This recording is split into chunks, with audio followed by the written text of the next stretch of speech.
आप सभी का स्वागत है हमारे YouTube चैनल में। मैंने पिछली कक्षा में लोकतंत्र के बारे में पढ़ाया था कि लोकतंत्र क्या है और लोकतंत्र के कई अन्य देश के बारे में बताया था, जो कि अन्य देशों में कैसी शासन की पद्धति है और क्या उस शासन की पद्धति को हम लोकतंत्र कह सकते हैं। मैंने पिछली कक्षा में आपको बताया था कि कई ऐसे देश हैं जहाँ लोग सिर्फ एक ही पार्टी है और वह बोलते हैं कि सभी जितनी भी अधिकारी और जितनी भी कर्मचारी हैं, उन्हें प्रोत्साहन करते हैं कि आप सिर्फ पीआरआई को ही वोट दीजिए। तो क्या उसे लोकतंत्र कहते हैं? आपके पास अन्य विकल्प नहीं है। मान लीजिए कि हम जहाँ लोकतंत्र का ही लोगों के द्वारा ही चुना जा रहा है, लेकिन वहाँ सिर्फ एक ही पार्टी है और सिर्फ इसी को हमें वोट देना है, तो क्या हम इसे लोकतंत्र कहेंगे?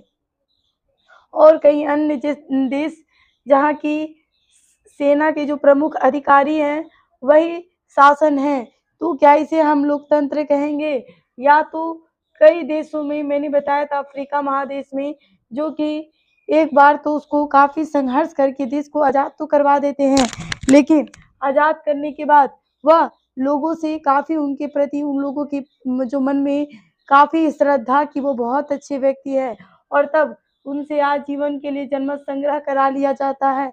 तो क्या इसे लोकतंत्र कहते हैं? तो इसे लोकतंत्र नहीं कहते हैं और ये लोकतंत्र का सर्वश्रेष्ठ परिभाषा नहीं है। तो हमारे भारत में लोकतंत्र है, कई लोग बोलते हैं कि क्या लोकतंत्र ही सब कुछ है? लोकतंत्र कोई एक ऐसा चीज़ है जो कि जिससे कि लोकतंत्र की शासन की पद्धति बहुत अच्छा है, जिससे कि गरीबी दूर हो जाएगी। ऐसा बिल्कुल भी नहीं है। लोकतंत्र कोई ऐसी जादू की छड़ी नहीं है, जिसे घुमाएँ तो तुरंत गरीबी दूर हो जाएगी। लेकिन बात बाकी जो शासन की पद्धति है, निरंकुशता या तो राजतंत्र, सैनिक शासन या आजीवन जनमत संग्रह, इन सभी से बेहतर विकल्प है लोकतंत्र। क्यों? कि वह प्रत्येक 5 साल में यदि आप लोगों के प्रति यदि अच्छा कार्य नहीं करते हैं, तो आपको जनता द्वारा अस्वीकृत कर दिए जाएँगे। इसीलिए लोकतंत्र, क्योंकि आप जैसे देख सकते हैं, ये भारत है और भारत के इधर चीन है। मैं आपको ग्लोब में दिखा दे रही हूँ, जिससे आपको समझने में ईज़िली होगा। देखिए, ये पीला कलर का इंडिया है, फिर ये जो पिंक कलर का हल्का है, ये चाइना है और आपको बहुत आश्चर्यचकित होगा कि भारत में लोकतंत्र है, लेकिन यहाँ जो चीन में लोकतंत्र की व्यवस्था नहीं है, यहाँ समाजवादी शासन है। समाजवादी शासन मतलब कि एक ही व्यक्ति शासक रहेगा, एक ही पार्टी रहेगा, चीनी कम्युनिस्ट पार्टी, इसी को वोट देना है। पहले इस वोट देने से पहले इस पार्टी की सदस्यता ग्रहण करनी है, उसके बाद हम इसको वोट दे सकते हैं। यदि आपको चुनाव में भी उठना है, तो इसी की सदस्यता बिना इसकी अनुमति के आप चुनाव में नहीं उठ सकते हैं। लोगों के पास कोई अन्य विकल्प नहीं है। उसके बावजूद भी आप यदि इंडिया की और यदि चाइना की जीडीपी की बात यदि करते हैं, तो इसके 3 गुना अधिक चाइना का जीडीपी है। मान लीजिए कि इंडिया यदि 3 ट्रिलियन है, तो उसका 16 ट्रिलियन जीडीपी चाइना का है। आप देख सकते हैं कि कितना अंतर है।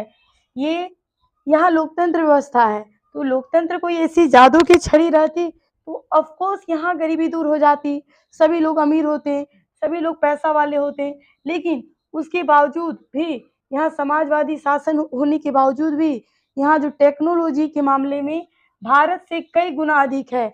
यहाँ तक कि भारत में सरकार ना चाहते हुए भी चाइना की जो प्रोडक्ट उसे नहीं रोक पाती। कारण बता रहे हैं कि जो इंडिया की टेक्नोलॉजी है, वो थोड़ा मतलब कि यहाँ उतना टेक्नोलॉजी हाई नहीं है। मान लीजिए कि हम एक प्रोडक्ट बना रहे हैं, इस प्रोडक्ट को बनाने के लिए हम यदि लोगों को लगा रहे हैं, तो काफ़ी लोग मज़दूर लगेंगे ना। तो एक प्रोडक्ट को बनाने में मान लीजिए कि 4 आदमी, 5 आदमी 1 दिन का मज़दूरी लगता है और यदि ये काम मशीन कर रहा है, तो मशीन को तो मज़दूरी नहीं, एक बार मैंने इन्वेस्टमेंट किया, तो उससे हम लगातार कार्य लेते रहेंगे। जिसके कारण कि चाइना के पास टेक्नोलॉजी ज़्यादा होने के कारण भारत से कई गुना अर्थव्यवस्था अच्छा है। लेकिन क्या ये अच्छा होने से मतलब कह सकते हैं कि अंदर में सब कुछ ठीक है? नहीं। हमारे 9th क्लास में लोकतंत्र में 1958 से 1961 का ज़िक्र किया है 1958 से 1961 का जिक्र किया है कि यहाँ भारत में लोकतांत्रिक व्यवस्था होने और चीन में समाजवादी व्यवस्था होने के बावजूद अकाल पड़ी 1958 से 61 में। अकाल में यह स्थिति हुई कि भारत में जो लोकतांत्रिक व्यवस्था होने के कारण मान लीजिए कि कोई 5 साल में शासक का चुनाव होता है और यदि आप लोगों काफ़ी लोग मर रहे हैं, काफ़ी लोग को लाश गिर रहा है, तो वह उस स्थिति पे काफ़ी देश में विद्रोह होगी और जिसके कारण कि मान लीजिए विपक्ष है, ये कोई भी एक मान लीजिए कि सपोज दैट बीजेपी या कांग्रेस किसी का पार्टी है, इस शासन में 10,000 लोग मारे गए, तो आपको कांग्रेस जो इसकी ओपोजिशन पार्टी विपक्ष है, ये इससे सवाल पूछेगी कि आपने ऐसा क्यों किया, ये वो। तो लोगों को भी जवाब देना पड़ता है, विपक्ष को भी जवाब देना पड़ता है। लोकतांत्रिक व्यवस्था में ऐसा ये एक अच्छी पद्धति कहा जाता है। लेकिन चीन में क्या है कि चीन में मात्र एक पार्टी है, उसको लोगों वहाँ तक कि वहाँ की जो मीडिया है ना, यदि कोई सरकार यदि कुछ गलत भी कर रहा है ना, आप बिना उसकी इच्छा के कुछ भी आप उसके खिलाफ नहीं छाप सकते हैं। यदि आप छापिएगा तो आपको मृत्यु दंड तक मिल जाएगी और यहाँ तक ही नहीं, अकाल में काफ़ी लोग चीन में मारे गए। आप अभी देख सकते हैं कि कहाँ यहाँ 3 ट्रिलियन, कहाँ 16 ट्रिलियन, कितनी डिफरेंस है। उसके बावजूद भी यहाँ काफ़ी अकाल में लोग मारे गए। क्यों? उत्तरदायित्व तो नहीं है। यदि मरेगा तो कोई हम लोगों के तो पता ही नहीं चलेगा कि कितने लोग मारे गए और जिसका विरोध नहीं हो पाएगा। जब विरोध नहीं होगा तो ऐसी स्थिति होगी कि कोई व्यक्ति पता नहीं चलेगा और उसमें काफ़ी विद्रोह नहीं होगा। सरकार की कोई हाय-हाय यदि मान लीजिए यहाँ किसी पार्टी की सरकार बन रही है और यहाँ कुछ बहुत गलत हो रहा है तो उसको हाय-हाय बोलने लगता है।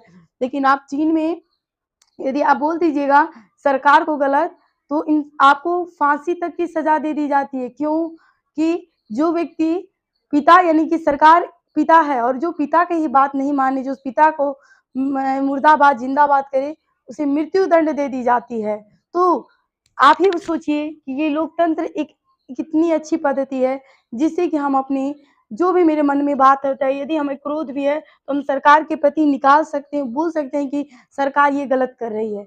इसीलिए लोकतंत्र कोई जादू की छड़ी नहीं है कि तुरंत लोकतंत्र हम अपनाएँ तो तुरंत सब कुछ व्यवस्था ठीक हुई, गरीब हो लोग अमीर हो गए, ऐसी कोई जादू की छड़ी नहीं है। लेकिन बाद बाकी शासन की पद्धति से अच्छी पद्धति मानी जाती है। नहीं है, लोकतंत्र में भी भ्रष्टाचार है। आज हम उस लोकतंत्र में क्या-क्या दोष हैं, हम उस पर बात करने जा रहे हैं। जैसे अयोग्यता की पूजा, मान लीजिए कि एक हम जो हमारी सरकार एक बॉडीगार्ड, हवलदार की जो बहाली लेती है, उसके लिए आप 10th पास कीजिए, 11th पास कीजिए, आप दौड़ में निकालिए, ये कीजिए, कितनी सारी टेस्ट लेती है। लेकिन एक आश्चर्यचकित की बात है कि यहाँ जो पूरे यदि मान लीजिए कि हम किसी या सांसद की बात करें या विधायक की बात करें, जो कि देश को चलाने में उनकी मुख्य भूमिका है, उनकी एजुकेशन से कोई मतलब नहीं है। आप अंगूठा छाप भी हैं, आपको पेपर तक पढ़ने भी नहीं आ रहा है, आपकी कोई क्वालिफ़िकेशन नहीं है, ज़ीरो क्वालिफ़िकेशन है, उसके बावजूद भी आप चुनाव में उठ सकते हैं, आप चुनाव जीत सकते हैं, आपको इसके प्रति कोई प्रतिबंध नहीं लगाया जा सकता है। एक प्रकार इसे मूर्खों का भी शासन कहा जाता है। कई लोग इसे कई जो इतिहासकार हैं, कई लोग बोलते हैं कि ये मूर्खों का शासन है। क्यों? इसमें कोई अयोग्य व्यक्ति जो आ जाता है चुन के, ना पढ़ा-लिखा ही नहीं है, उसको कुछ नॉलेज तो है ही नहीं है कि अर्थव्यवस्था क्या है, तो वो या तो सांसद हो या तो विधायक हो, वो एक्चुअल में वो मान लीजिए कि यदि विधानसभा हो, उसे कैसे वो चलाएगा? अर्थव्यवस्था की ज्ञान होनी चाहिए, लेकिन अयोग्यता का शासन, लोकतंत्र में अयोग्यता का शासन यदि मूर्ख व्यक्ति को यदि कोई चुन लेता है कि नहीं ये मूर्ख है तो क्या हुआ, ये लोगों द्वारा चुना गया शासन है, तो क्या इसे हम ये एक लोकतंत्र के लिए काफ़ी अवगुण माना जाता है।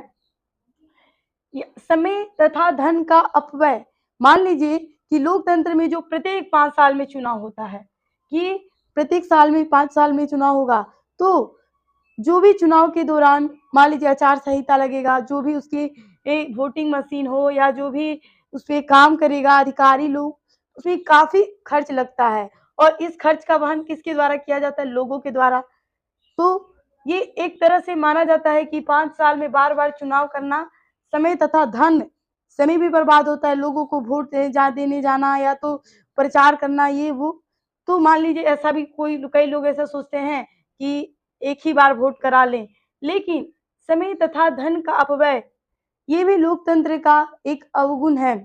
और धन की प्रबलता, आप देखिएगा कि हमारे गाँव समाज में जो वोट होता है, तो लोग जो होते हैं, जो बहुत पावरफुल होते हैं, बहुत पैसा वाले होते हैं, वो अपनी धन की पावर दिखाते हैं। जो गरीब हैं, जिनके घर में खाना नहीं है, उन्हें बोलते हैं, हम तुम्हें कितना पैसा चाहिए बताओ, हम तुम्हें पैसा देते हैं, तुम्हें वोट सिर्फ मुझे देना है।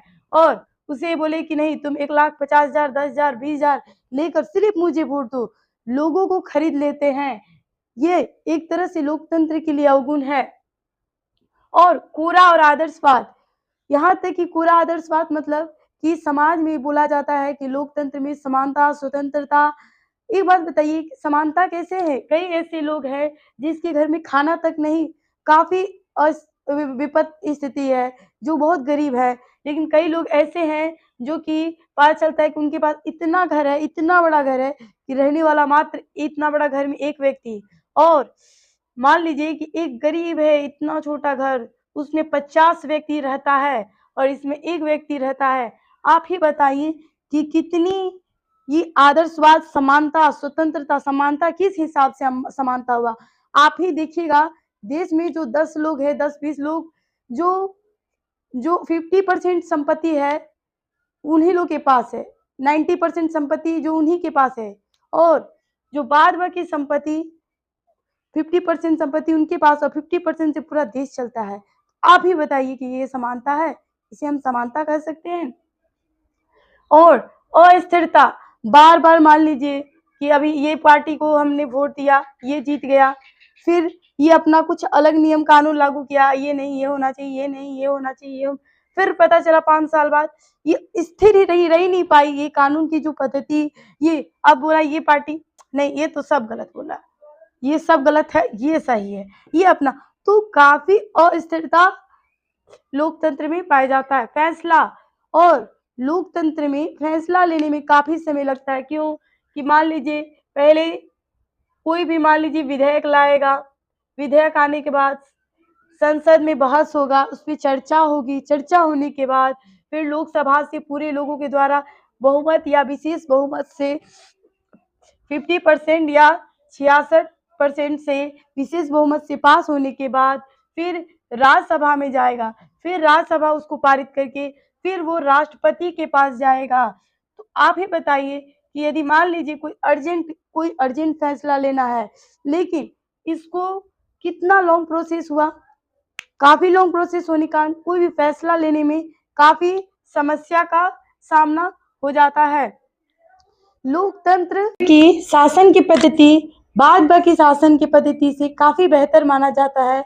क्यों? उसमें लोगों की प्रमुख उनको महत्वाकांक्षा दी जाती है कि उनकी इम्पोर्टेंस रहती है और इसीलिए अधिकांश देशों में लोकतंत्र ही अपनाया जाता है।